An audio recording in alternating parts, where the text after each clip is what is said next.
भरत शेठ शाह यांनी खरं तर विधानसभेच्या निवडणुकीमध्येच भरत शेठ शाह यांनी राष्ट्रवादी काँग्रेस पक्षाचा मी उमेदवार होतो आणि त्याच वेळेस भरत शेठ शाहांनी मला सहकार्य केलेलं आहे. त्यामुळे खरा प्रवेश त्यांचा विधानसभेच्या टायमाला झालेला आहे. एक आज आपलं एक औचित्य म्हणून आपण त्यांचा आज फक्त प्रवेश घेतलेला आहे. त्यामुळे भरत शेठ आणि त्यांची जी टीम आहे त्या सर्वच टीमनी विधानसभेच्या टायमाला आपल्या सर्वांना मला सहकार्य केलेलं आहे. निश्चित प्रकारे आज त्यांचं पक्षामध्ये आम्ही सगळेजण स्वागत करतो आणि निश्चित प्रकारे उद्याच्या भविष्य काळामध्ये त्यांच्या माध्यमातून या शहराचा विकास, हे शहर हा शहराचा चेहरामोहरा कसा बदलल यासाठी एक तालुक्याचा आमदार या नात्यानं आणि राज्याचे आपले जिल्ह्याचे पालकमंत्री या नात्यानं अजितदादा पवार साहेबांच्या माध्यमातून या शहरासाठी जेवढं काय चांगलं करता येईल, हे शहराचा चेहरामोहरा बारामती कसा करता येईल यासाठी भविष्यामध्ये आमचा प्रयत्न राहणार आहे. पक्षाला मी नको होतो म्हणून दत्तात्रय भरणे यांनी तुम्ही पक्षातून बाहेर पडावं यासाठी प्रयत्न केले असा आरोप जिल्हाधिकारी. मी कुणावर कुठल्याही आरोपाला उत्तर देणार नाही. मी फक्त तुम्हाला एवढंच सांगतो, आता आमचे राष्ट्रवादी काँग्रेस पक्षाचे नगराध्यक्ष जे उमेदवार आहेत ते भरत शेठ शाह आहेत आणि भरत शेठ शाह आणि जे 20 उमेदवार असतील, माझ्या नागरिकांना एकच आव्हान त्यांना मी करणार आहे की माझ्या या नगराध्यक्ष आणि 20 जे माझे नगरसेवक जे राष्ट्रवादी काँग्रेस पक्षाच्या माध्यमातून उभा राहिले आहेत त्यांचं चिन्ह घड्याळ आहे. या घड्याळाला आपण जसं विधानसभेला आपण सर्वांनी मला मतदान केलं त्याप्रमाणे या सर्वांनी घड्याळाला मतदान करावं ही मी त्या सर्व नागरिकांना विनंती करणार आहे. मी कुणावरतीही टीका टिप्पणी करणार नाही. मी विकासाला मत मागणार आहे आणि भविष्यामध्ये विकास कोण करू शकतं आणि कोण नाही होऊ शकतं त्या इंदापूरची जनता ही खूप हुशार आहे. तर निश्चित प्रकारे आमच्या राष्ट्रवादी काँग्रेस पक्षाच्या सर्व उमेदवारांना ही जनता विजयी करेल आणि निश्चित विजयी केल्यानंतर इंदापूर शहराचा चेहरामोहरा बदलल्याशिवाय राहणार नाही ही ग्वाही खात्री मी आपल्या माध्यमातून माझ्या इंदापूरच्या माझ्या सर्व नागरिकांना मी हात जोडून विनंती करतो. गायककर म्हणाले की जे शाह कुटुंब आहे ना आमचं त्यांचं काही वैर नाही, परंतु दत्तात्रय भरणे यांच्या कार्यपद्धतीमुळे मी उद्या राजीनामा देणार आहे. मला काहीच माहित नाही अवधीमध्ये त्यांच्या टीकेला मी कोणावरती टीका टिप्पणी करणार नाही. टीका टिप्पणी करा अख्खा मला इंदापूर तालुका ओळखतो. मी कोणावरती टीका टिप्पणी अजिबात करत नाही. मी उत्तर विकासाने देतो. मी लोकांमध्ये असतो.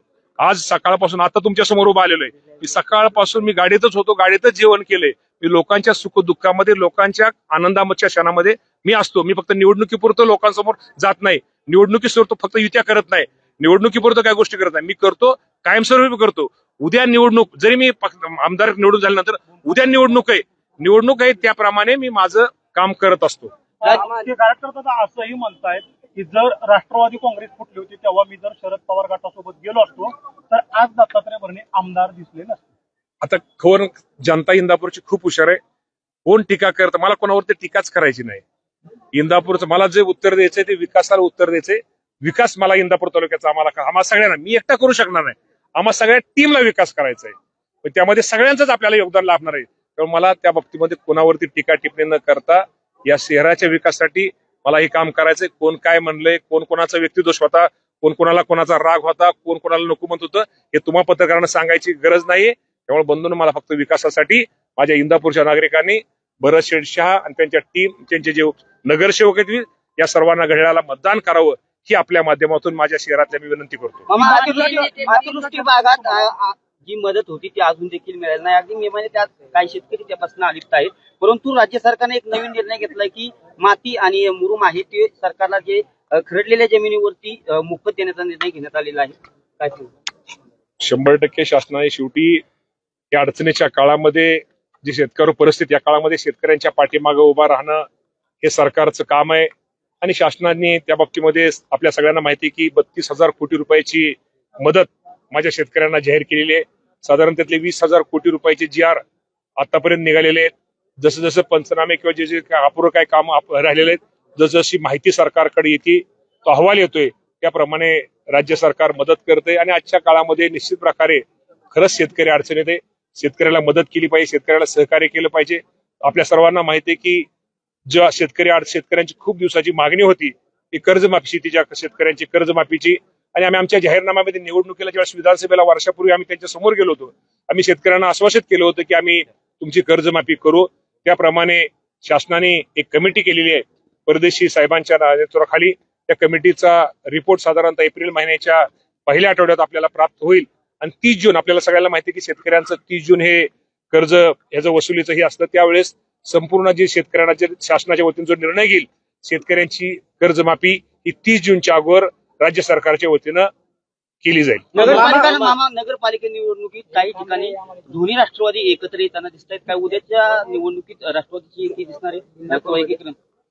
आता या बाबतीमध्ये निश्चित प्रकारे आमचे अध्यक्ष अजितदादा पवार साहेब, तटकरे साहेब, प्रफुल्लभाई पटेल या बाबतीमध्ये उत्तर देतील. आम्ही खूप छोटासा कार्यकर्ता आहे.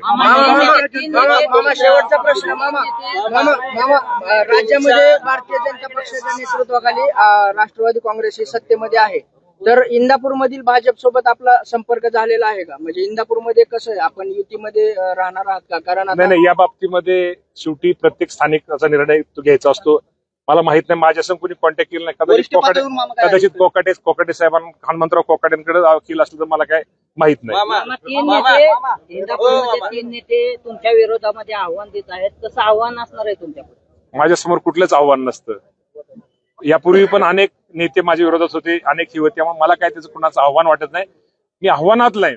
मी विकासाला घेऊन पुढे जाणारा कार्यकर्ता आहे. त्यामुळे मला कोण कोणावरती काय म्हणलं, कोणाचं आव्हान, कोण नेते एकत्र झालं, कोणी काय टीका केली, याला मी फारसं त्याच्यावरती लक्ष न देता मी फक्त उत्तर देत, परंतु पक्षाला सुद्धा मी बोलतो अशा प्रकारची टीका झाली. मी कुणाला त्या बाबतीमध्ये पक्षाचे अध्यक्ष, आमचे प्रवक्ते हे उत्तर देतील, त्याला पण मी उत्तर देणार.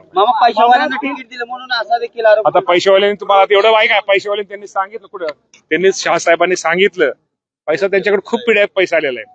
त्यामुळे हे असं कुठं ते म्हणतात की माझा बोलण्याचा उद्देश तसा नव्हता. कोणाचा? ठीक आहे, कोणाचा विषय मला माहित नाही.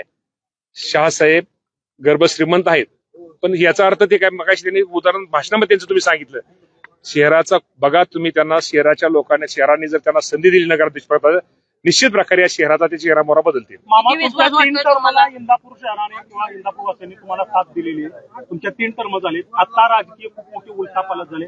यावेळेच्या या राजकीय समीकरणामध्ये इंदापूर शहर तुम्हाला साथ दिल वाटतं? किती वेळ इंदापूर शहर साथ दिली, पहिल्यापासून साथ दिलेली.